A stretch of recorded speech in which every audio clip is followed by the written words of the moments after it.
નમસ્કાર, સમાચાર સાથે હું છું હિના। બુલેટિનની શરૂઆત કરી સુરતથી સમાચાર મળી રહ્યા છે।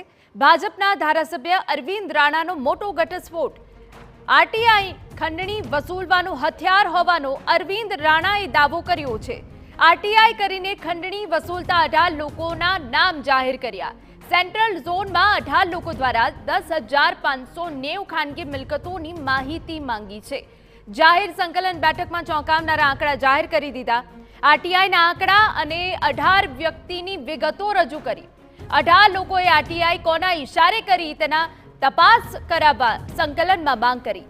લેખિતમાં પાલિકા કમિશનરને પણ પત્ર લખી રજૂઆત કરી છે। ઉપરાંત લાલગેટ પોલીસે પણ પત્ર લખી માહિતી આપી છે। તાત્કાલિક ધોરણે તપાસ કરવાની માંગ પણ અરવિંદ રાણા કરી રહ્યા છે। સંવાદદાતા બળદેવ સુથાર વધુ વિગતે વાત કરવા જોડાયા છે। બળદેવ, પૂરી વિગત।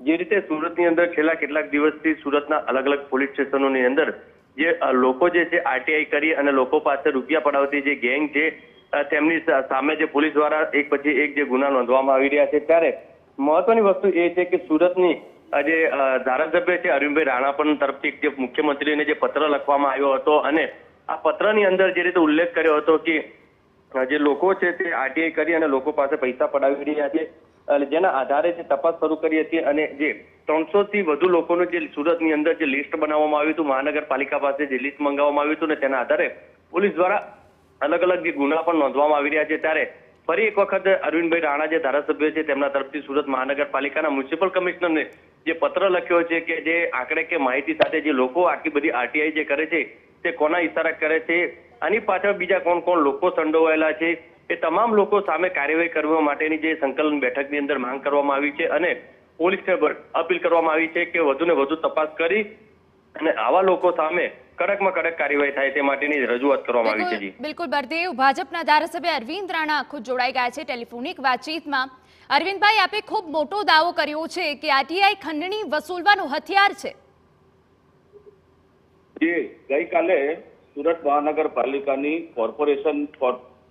કોર્પોરેશનની કમિશનરની અધ્યક્ષતામાં એક મિટિંગ રાખી હતી અને મિટિંગમાં આરટીઆઈના મુદ્દે મારી રજૂઆત હતી કે સુરત શહેર સેન્ટ્રલ ઝોનમાં 18 જેટલા એક્ટિવિસ્ટો દ્વારા છેલ્લા 5 વર્ષથી જ્યારે કોર્પોરેશનમાંથી માહિતી માંગી તો લગભગ 10,590 જેટલી અરજીઓ આવા લોકો દ્વારા કરવામાં આવી હતી। ખાસ કરીને આવા જે લોકો છે એ લોકો સામાન્ય લોકોના ઘરનું ઘર બનાવતા હોય, નાનું મોટું ઘરમાં સુધારા વધારા કરતા હોય, રિપેરિંગ કામ કરતા હોય તો એની માહિતી માંગીને ત્યાર પછી એનું બ્લેકમેલ કરીને લોકોને પૈસા ઉઘરાવવાનું કામ કરે, ખંડણી ઉઘરાવવાનું કામ કરે। કેટલાક કિસ્સામાં તો અધિકારીઓની સાથે મેળાપીપણામાં આ રીતની કામગીરી કરતા હોવાનું ધ્યાન પર આવ્યું હતું।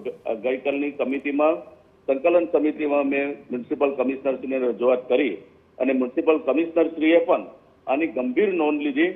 એકચ્યુઅલી તો આ આંકડા જોઈને જે ચોંકી ઉઠ્યા હતા અને એમને ગંભીર નોંધ લઈને અધિકારીઓને સૂચના આપી છે કે હવે સેન્ટ્રલ ઝોન સિવાય દરેક ઝોનમાં છેલ્લા 5 વર્ષમાં આવા આરટીઆઈ એક્ટિવિસ્ટો દ્વારા કેટલીઓ અરજી કરવામાં આવી છે તેની માહિતી મેળવવામાં આવે અને તમામ ઓનલાઈન પોર્ટલ ઉપર ચલાવવામાં આવે। અને ખાસ કરીને આરટીઆઈનો નિયમ છે કે ખાનગી માલિકીની મિલકત હોય તો તેના કોઈ નકશા કે પણ આપવાની કાયદામાં જોગવાઈ નથી। તો એ સંજોગોમાં જે ખાનગી માલિકીની મિલકત હોય અને એ અંગે કોઈ આરટીઆઈ કરવામાં આવે, આરટીઆઈથી માંગણી કરવામાં આવે તો એ ખાનગી મિલકતના માલિકને એની જાણ કરવામાં આવે કે તમારી મિલકતની માહિતી આ વ્યક્તિએ માંગી છે તો એ તમે આપવા માંગો છો કે કેમ। જો એ આપવા માંગવાનો ઇનકાર કરે તો એ માહિતી આપી શકાતી નથી, એવી કાયદામાં સ્પષ્ટ જોગવાઈ છે। તો એનો અમલ કરવાની અને એની જવાબદારી અને ગાઈડલાઈન તૈયાર કરવાની જવાબદારી સુરત મ્યુનિસિપલ કોર્પોરેશનના ડેપ્યુટી કમિશનરશ્રીને આપવામાં આવી છે। બિલકુલ, આભાર અરવિંદભાઈ અમારી સાથે વાત કરવા બદલ। તો આરટીઆઈ કરીને ખંડણી વસૂલતા 18 લોકોમાં નામ જાહેર કર્યા છે।